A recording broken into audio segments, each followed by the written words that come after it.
ખેડૂતને 3 થી 4 લાખનું ઓછામાં ઓછું નુકસાન ગયું છે. પેલા સેન્ટ્રલ ઇલેક્ટ્રિસિટી ઓથોરિટી એની જે સેફટી ગાઈડલાઈન છે ને એ મુજબ આના જવાબદાર સંપૂર્ણપણે કંપની જવાબદાર છે.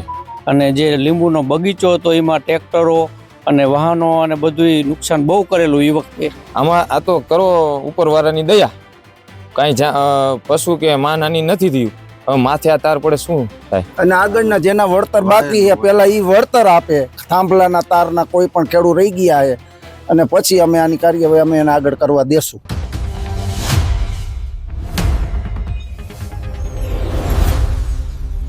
મિત્રો, મોરબીના જેતપર ખાતે છેલ્લા 3 માસથી વધુ સમયથી વીજ પોલના વળતરને લઈને આંદોલન ચાલી રહ્યું છે. આ 2 દિવસ પહેલા જ હળવદના સરંભડા ગામે 220 કેવીની જે જેટકો કંપનીની લાઈન હતી તેનો વીજ વાયર પડ્યો હતો, જેના હિસાબે ઘણા બધા ખેડૂતોને આજુબાજુના વીજકરણો પણ બળી ગયા હતા. અને આજ અત્યારે ખેડૂતો હળવદ પોલીસ સ્ટેશન ખાતે આવ્યા છે. આજ તમે હળવદ પોલીસ સ્ટેશન ખાતે આવ્યા છો, પહેલા તમારું નામ જણાવો. મારું નામ દિલીપભાઈ જેઠાભાઈ પાંચોટિયા, મારી વાડી ગામ સરંભડા. અમે હળવદ પોલીસ સ્ટેશને ફરિયાદ કરવા આવ્યા છીએ, કારણ કે ખેતરમાં વીજ લાઈન તૂટતા મજૂર ખેડૂતને જોખમી, એના કારણે અમે ફરિયાદ કરવા આવ્યા છે. શું ફરિયાદમાં શું લખાયું? ફરિયાદમાં ઘણું બધું લખાયું કે આ તાર તૂટ્યો એના કારણથી કોઈને જાનહાની થાય તો આનું જવાબદાર કોણ છે.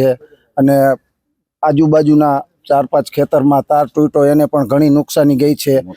મોટરો બળી ગઈ, ટીસી બળી ગયા, કેબલ. તો આનો જવાબદાર કોણ બનશે, એના કારણે અમે ફરિયાદ લખાવવા આવ્યા છીએ. અંદાજે બધા આજુબાજુના ખેડૂતોને થઈને કેટલું નુકસાન જીવ્યું છે? અંદાજે તો હજી એક ખેડૂતને 3 થી 4 લાખનું ઓછામાં ઓછું નુકસાન ગયું છે. અને એ કાલ લખ્યું હતું કે જેટકો વાળા સર્વે કરી ગયા, હજી અડધું બાકી છે અને હજી કાલ સર્વે કરીને સાંજે વયા ગયા. તમારી માંગ શું છે? અમારી માંગ એ છે કે આ જે વીજ લાઈન તાર નીકળ્યા એમાં હવે ફરી ન તૂટે એનો જવાબદાર કોણ છે અમને લેખિતમાં આપે.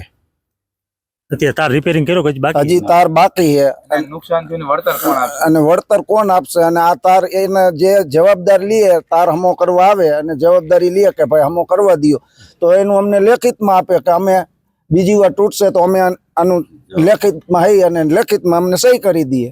જવાબદારી લે, પછી તાર હાંથવા દેવાનો. અમે તાર હાંથવા દઈશું કોઈ પણ ભોગે.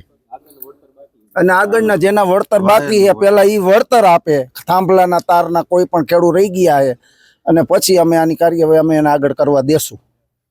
મિત્રો, આ બાબતે જેતપર સાવણીથી નેવુલભાઈ આવે છે, એમની સાથે વાત કરશું. આજ તમે હળવદ પોલીસ સ્ટેશન ખાતે આવ્યા છો, શું કહેશો? એટલે જે આ ઘટના બની સરંભડાના ખેડૂતોની, એટલે ખેડૂતો અમારો સંપર્ક કરેલો, એટલે અમે બધા ગયા હતા. ત્યાં ગયા અને જોયું, અને પછી ખેડૂતોએ કીધું કે આની આપણે ફરિયાદ કરવી છે. એટલે એની સાથે અમે ખેડૂત સાથે ઊભા રહેવા માટે અત્યારે આજે હળવદ પોલીસ સ્ટેશન આવ્યા છીએ. અને પીઆઈ સાહેબ આરે અહીંયા ચર્ચા કરી અને પીઆઈ સાહેબે કીધું કે કાંઈ વાંધો નહીં, અરજી આપી દો. એટલે એને ફરિયાદ લઈ લીધી છે. અત્યારે એની નકલ છે ખેડૂતો સાથે. ખેડૂતો શું માંગ કરી રહ્યા છે? ખેડૂતોની તમામ જે માંગ છે ને એમાં તો એક પેલા સેન્ટ્રલ ઇલેક્ટ્રિસિટી ઓથોરિટી એની જે સેફટી ગાઈડલાઈન છે ને એ મુજબ આના જવાબદાર સંપૂર્ણપણે કંપની જવાબદાર છે. આવી દુર્ઘટના ઘટે, બરોબર, અંદાજિત આ 13-14 વર્ષ જૂની લાઈન છે ને? હા, 13-14 વર્ષ જૂની લાઈન છે. અને જો આવી દુર્ઘટના ઘટતી હોય, આજે કાલની પરમદી ગઈટી સરંભડા, પછી કાલે ગઈટી નીચી માંડલ, આવી સતત ઘટના ઘટે છે. આમાં આ તો કરો ઉપરવાળાની દયા, કાંઈ પશુ કે માનહાનિ નથી થયું. હવે માથે આ તાર પડે શું થાય? સિચ્યુએશન શું થાય ખેડૂતોની? ખેડૂતોનું કહેવાનું એવું હતું, જયારે તાર પડ્યો ને 3-4 કલાક તો તારને અડાઈને એટલો ગરમ હતો, સમજાણું? એટલે અમુક ને શું નીચે લાઈન હતી ને ઉપર તાર પડેલો, એટલે જે શોર્ટ સર્કિટ થયું છે, અમુકના ડેટકા ભરી ગયા, મોટર બની ગઈ છે. એના હિસાબે હજી કંઈ રિપેર થયું નથી અને એના મોલ પાક સુકાય ને આવી બધી ઘણી તકલીફ છે. આ તમામ વસ્તુ અહીંયા ખેડૂત અહીં રજૂ કરી છે પોલીસ સ્ટેશનમાં અને ફરિયાદ નોંધાવેલી છે. તમારું નામ જણાવો. મારું નામ બારૈયા મુકેશભાઈ ગુરાભાઈ. અમારે 12-13 વર્ષથી અહીંયા લાઈન આવેલી છે, કોઈ જાતનું વળતર આપેલું નથી. અને જે લીંબુનો બગીચો હતો એમાં ટ્રેક્ટરો અને વાહનો અને બધું નુકસાન બહુ કરેલું એ વખતે. એના કારણે પછી મેં તો બગીચો હોત પછી કાઢી નાખ્યો 2-3 વર્ષ રાખીને. ત્યાં જે વાહનો આયકા એમાં લીંબુ કંઈ થયેલું જ નહીં.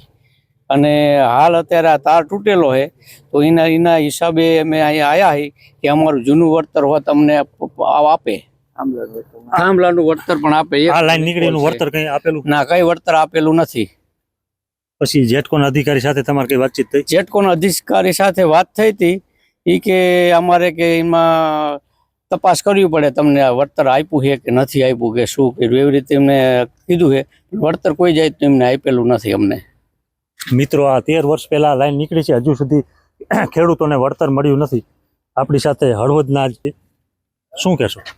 રાજકીય આમાં કોઈ વ્યક્તિ છે નહીં, એક ખેડૂત તરીકે બધા અહીંયા આવ્યા છે અને ખાસ એક રજૂઆત કરી છે પીઆઈને કે આની ફરિયાદ લેવામાં આવે. એટલે એમને કીધું કે અરજી અત્યારે આપો, આવનારા દિવસોમાં ભવિષ્યમાં આ પ્રકારની ઘટના ન બને, અને જે બની છે તો એનું શું.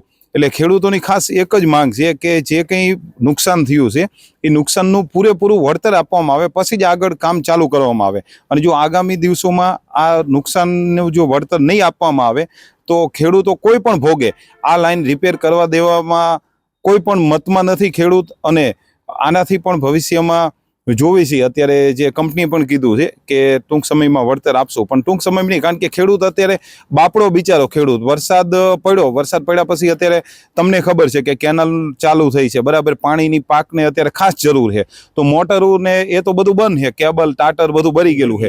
એટલે ખાસ અમે આપના માધ્યમથી પણ એક જણાવવા માંગવી કે વહેલામાં વહેલી તકે ખેડૂતને એના હકનું જે એને નુકસાન થયું છે, કંપનીએ નુકસાન કર્યું છે જે કંપનીના તાર પડવાથી, એ વહેલી તકે ખેડૂતને મળે અને ખેડૂતની જે કંઈ સમસ્યા છે, અને ખાસ જે જૂનું તમે વળતરની વાત કરી ખેડૂતોએ, 12-13 વર્ષ પહેલાં ખેડૂતોમાં આટલી જાગૃતતા નહોતી. ત્યારે આડેધડ આજે ભાઈએ વાત કરીને કે બગીચો તોડીને કે જે કોઈ પણ રીતે લીંબુનો નુકસાની કરીને નાખી દીધું છે, તો જે નાખી દીધું છે એનું પણ પૂરેપૂરું વળતર, કારણ કે ખેડૂત હવે જાગ્યો છે, તો હવે જાગ્યા ત્યાંથી સવાર, એટલે જે કંઈ જૂનું વળતર બાકી છે કંપનીના રેકોર્ડમાં તો હશે જ તે. એટલે વહેલામાં વહેલી તકે આનું વળતર આપે અને જે જમીન જે થાંભલો આવેલો છે, તાર કોરિડોર આવેલો છે એનું, અને આ જે નુકસાની થઈ છે, વીજ ઉપકરણો બળી ગયા, ઘણી બધી ખેતીના પાકને નુકસાન થયું છે, એનું વહેલીમાં વહેલી તકે નુકસાનની ભરપાઈ કરે એવી માંગણી છે.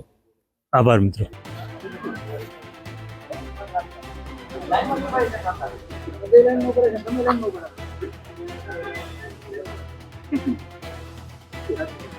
Thank you.